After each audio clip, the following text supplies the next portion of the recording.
জামাত শিবিরের বট বাহিনী তারেক রহমান স্যারের এই ছবি সোশ্যাল মিডিয়ায় ছড়াই দিয়ে মানুষকে বুঝাবার চাচ্ছে যে তারেক রহমান স্যার নামাজ পড়বার পারে না। ঠিক আছে, এইদিকে আবার হাঙ্কের পিনাকি স্যার ফেসবুকে একটা পোস্ট করছে। এই পোস্ট করার কিছুক্ষণ পরে ভোট কেন্দ্রে যে সিসি ক্যামেরা লাগানো হয়েছিল, কয়েক জায়গার সিসি ক্যামেরা ভেঙে ফেলা হয়েছে। ওই পোস্টের সাথে বা এই পিনাকি ভট্টাচার্য স্যার যেটা বুঝাবার চাইছে তার সাথে সিসি ক্যামেরা ভাঙ্গার কোনো সম্পর্ক আছে কিনা বা একই সুতায় গাঁথা কিনা, এই ভিডিও যদি আপনারা দেখেন তাহলে পুরোপুরি বুঝবার পারবেন। ঠিক আছে, তার আগে এই যে জামাত শিবির যে ছবিটা ছড়াই দিছে, এটা নিয়ে একটু কথা বলি। এটাই শুধু না, বেগম খালেদা জিয়া যখন মারা যান তার জানাজার নামাজেও তারেক রহমানের একটা ছবি তারা ভাইরাল করছিল।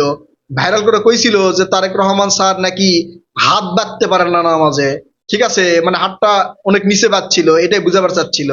তো জামাত শিবিরের বট বাহিনী তো ধার্মিক মানে বট বাহিনী, তাই না? এরা তো ইসলামিক বট বাহিনী। তো ইসলামিক বট বাহিনীদের একটা কথা বলি, বাংলাদেশে যেই চারটা মাযহাব আছে, হানাফি, মোহাম্মদী, শাফি এবং মালিকি, এই মালিকি মাযহাবের যারা, তারা তো নামাজে হাতই বাঁধে না। তাদেরকে কি করবেন? তাদের ভোট আপনারা নিবেন না, নাকি বলবেন যে তারা মুসলমানই না? হ্যাঁ, উত্তরটা দিয়েন। ঠিক আছে, উত্তরটা দিয়েন। আর এই যে তারেক রহমানের যে ছবিটা ভাইরাল করছে, এটা দিয়ে মানুষকে ছোট করছে। মানে এই যে কিছু হুজুর আছে না, এই হুজুরদের যদি আপনি একটা ভুল ধরেন, তখন সেই ভুল সে শুধরা না নিয়ে আপনারা বলবে, এই তুই কি মাদ্রাসা ছাত্র? তুই কি নামাজ পড়িস? তোর মুখে কি দাঁড়িয়ে আছে? তুই সত্যি কথা কিভাবে বলবি? তুই ইসলামের কথা কেন বলবি? ঠিক আছে না? এটা হচ্ছে ওই সত্য কথাকে চাপিয়ে দেওয়ার কৌশল। অর্থাৎ সে আপনার সত্য কথাটা গ্রহণ করবে না। আবার অনেকেই বলে, আপনি চোর হলে আপনি ভালো কথা বলবার পারবেন না। ঠিক আছে, মানে আপনি যে চুরি করেন, আপনি যদি বলেন যে ভাই আমি চুরি করি, আমি খারাপ মানুষ, আপনি খারাপ হয়েন না, চুরি করা খারাপ জিনিস, চুরি করা যাবে না, মানে এই কথা আপনার বলা যাবে না। হ্যাঁ, অনেকেই বলে আর কি। তো আমাদের নবীজি সাল্লাল্লাহু আলাইহি ওয়াসাল্লাম বিদায় হজে একটা ভাষণ দিছিল। সেই ভাষণের একটা বক্তব্য ছিল যে তোমরা যারা এখানে উপস্থিত আছো তাদের দায়িত্ব আমার বক্তব্যগুলো তাদের কাছে পৌঁছে দেওয়া যারা এখানে উপস্থিত নেই। এখন নবীজি সাল্লাল্লাহু আলাইহি সাল্লাম সেখানে কি বলছিল যে এখানে যারা ইমানদার আছো তাদের দায়িত্ব যে তারা যায় ওই আমার এই কথাগুলো অন্যজনের কাছে পৌঁছে দেওয়ার? অবশ্যই না। তার মানে আপনি যদি সত্য কথা জানেন সেটা আপনি প্রচার করেন। এছাড়াও সহি হাদিসে আছে, আপনি যদি একটা সত্য কথা জানেন বা একটা কোরআনের আয়াত জানেন, সেটা যদি সঠিক হয় তাহলে ছড়িয়ে দেন। বলা হয়নি আপনি চোর হলে ছড়াতে পারবেন না, আপনি ডাকাত হলে ছড়াতে পারবেন না। ঠিক আছে, তো তারেক রহমান যে নামাজ পড়তেছে তার ভুল ধরার কারণ হচ্ছে সে যেন আর নামাজ না পড়ে। মানে আপনি নামাজ পড়তেছেন, আপনাদের বলবে এই তোর এই নামাজ ভুল, তোর এটা ভুল, ওইটা ভুল। তার মানে আপনার কাছে নামাজকে এবং ইসলামকে কঠিন করে তুলতেছে। আর এই কঠিন করে তোলার কারণে অন্য ধর্মের যারা আছে তারা ইসলাম ধর্মে আসতে চায় না। ঠিক আছে, এখন আসি ভাঙ্কের পিনাকি স্যারের এই ফেসবুক পোস্ট নিয়ে। পিনাকি ভট্টাচার্য স্যার তারেক রহমানকে উদ্দেশ্য করে কইছে আর কি, যে তারেক রহমান তো বিগত দিনে নির্বাচন করে নাই, এই নির্বাচন না করার কারণে নির্বাচনী যে নীতিমালা সেটা তারেক রহমান জানে না।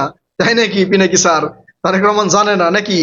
এ, আরো বলছে যে তারেক রহমান বলছে তাহাজ্জুদের নামাজ পড়ে ভোট কেন্দ্রে যাবেন, ভোট কেন্দ্রের সামনে জামাত করে নামাজ পড়ে তারপরে ভোটের লাইনে দাঁড়াবেন। ঠিক আছে, এটা পিনাকি স্যার অন্যভাবে মানে ব্যাখ্যা করছে যে তারেক রহমান ভোট কেন্দ্রের সামনে জামাত করবা করলো, এটা তো ঠিক করে নাই। তো পিনাকি ভট্টাচার্য স্যার, আপনাকে একটা কথা বলি, ভোট কেন্দ্র তো একটা না, মেলাগুলো হবে, তো বেশি লোকজন তো এক জায়গায় যাবে না। তো এই ভোট কেন্দ্রের আশেপাশে কি মসজিদ থাকবে না? মসজিদে কি মানে জামাত করে নামাজ হবে না, নাকি অন্য কোনো ধান্দা এটা বুঝাবার চাইছেন? সেটাও বলতেছি কোন ধান্দা আপনি নিয়ে আসেন। হ্যাঁ, সত্যি না মিথ্যা সেটা প্রমাণ হয়ে যাবে। এখন যারা ভোট কেন্দ্রে যাবে, ভোট কেন্দ্রে যে 400 গজের ভিতরে যদি নামাজ না পড়ে বাইরে জামাত করে নামাজ পড়ার পর সেখান থেকে উঠে যায় ভোট কেন্দ্রে, লাইনে দাঁড়ালো, ভোট দিল। তাহাজ্জুদের সময় গেলে এই যে নিশিরাতের যে ভোট, তো ওইটা তো আর কেউ অবলম্বন করতে পারবে না, তাই না? যে নিশিরাতে সিল মাইরা ব্লাড বাক্স পূরণ করে দিল, মানে ব্যালট বাক্স আর কি পূরণ করে দিল। তো সেটা তো আর করতে পারবে না, সেটা মানা করতেছেন কেন? হ্যাঁ, রাতে গেলে সমস্যা হবে নাকি পিনাকি স্যার? মানে পরিকল্পনা নিয়ে আসেন নাকি যে সিল মারো ভাই সিল মারো, দাঁড়িয়ে পল্লায় সিল মারো, গভীর রাতে সিল মারো, এরকম কোনো পরিকল্পনা আছে নাকি? তাছাড়া আপনি কেন মানা করলেন? 400 গজের ভিতরে তো জামাত না করলেই হলো। আর ফজরের নামাজে কতজন লোক যায় সেটা হয়তো আপনি জানেন না। যারা জানে এই যে জামাত শিবির, তাদের কাছ থেকে শুনে নিয়েন। তাছাড়া হুটহাট করে কথা বইলে মানুষকে বিভ্রান্তির দিকে নিয়ে যাবেন না, ঠিক আছে? তারেক রহমান স্যার বলে নাই যে 400 গজের ভিতরে জামাত করেন, ঠিক আছে? এর বাহিরেও জামাত করে আপনি ভোটের লাইনে দাঁড়াবেন, ভোট চুরি করার কথা বলে নাই। এখন পিনাকি ভট্টাচার্য স্যারের সাথে এই সিসি ক্যামেরা ভাঙ্গার একটা বিষয় যোগসূত্র আছে কিনা সেটা একটু দেখি। পিনাকি ভট্টাচার্য স্যার বলছে যে তাহাজ্জুদের নামাজ পইরা ওই ফজরের নামাজ ভোট কেন্দ্রের আশেপাশে পড়ার দরকার নেই, মানে ভোট কেন্দ্রটা ফাঁকা থাকে আর কি। আবার এই যে ঘটনা একটা শুনছেন মনে হয়, ভোট কেন্দ্রে সিসি ক্যামেরা লাগাইছে, কয়েক ঘন্টার মধ্যেই সিসি ক্যামেরা ভেঙে ফেলছে। কে ভাঙছে? যদি এই তাহাজ্জুদের নামাজ পড়ে গিয়ে ভোট কেন্দ্রের আশেপাশে যা মানুষ থাকে, তাহলে সিসি ক্যামেরা কি ভাঙতে পারবে? ওই রাতে কি সিল মারতে পারবে? পারবে না। এখন পিনাকি ভট্টাচার্য স্যার সেটাই চাচ্ছে কিনা যে যাতে মানুষজন রাতে না যায়, আর ওই সুযোগে কাম টাম সাইরিয়া একটু ভোট টোট পায়, মানে ওইভাবে ভোট নিয়ে আর কি ক্ষমতায় আইসা জামাত শিবির বাংলাদেশ গঠন করছে, সরকার গঠন করছে, এই পরিকল্পনা করতেছেন। হ্যাঁ, পিনাকি ভট্টাচার্য স্যার, এই পরিকল্পনা বাংলাদেশের মানুষ এইবার আর করবার দিবি না, ঠিক আছে? ওই নিশি রাতের ভোট এটা আর হবার দিবি না। তবে কে ভাঙছে সিসি ক্যামেরা সেটা আমি কিন্তু শিওর করে বলতেছি না। জামাত ইসলাম ভাঙছে, না বিএনপি ভাঙছে, না অন্য কেউ ভাঙছে, নাকি আমলিক ভাঙছে, সেটাও তো বলে পারছি না, ঠিক আছে? তো এই জন্য এটা এই বিষয় নিয়ে আমি শিওর না। তবে পিনাকি ভট্টাচার্য স্যার যে এই যে রাতে যাতে মানা করছে, এতে কিন্তু একটু সন্দেহ হয়েছে আমার আর কি, ঠিক আছে?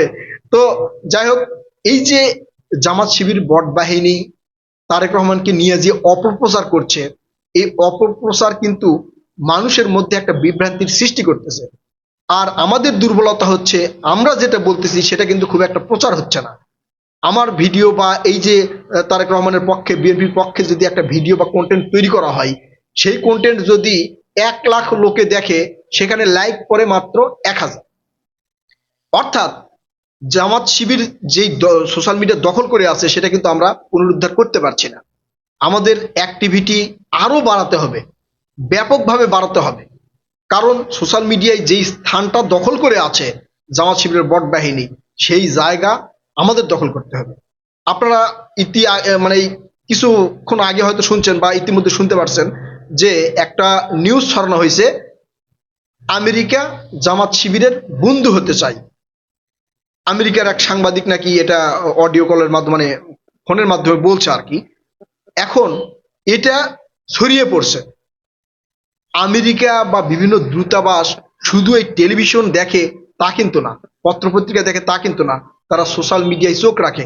তারা সোশ্যাল মিডিয়ায় চোখ রাখে দেখছে যে জামাত শিবিরের বট বাহিনীর ব্যাপক সেখানে অবস্থান। তারা মনে করতেছে সারা বাংলাদেশের লোকজনই মনে হয় জামাতের পক্ষে গেছে, ঠিক আছে? এই জন্য তারা এটা মনে করতে পারে।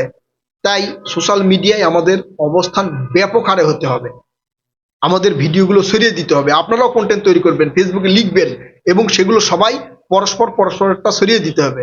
তাছাড়া জামাত শিবিরের বট বাহিনীর সাথে লড়াই করা সম্ভব হবে না।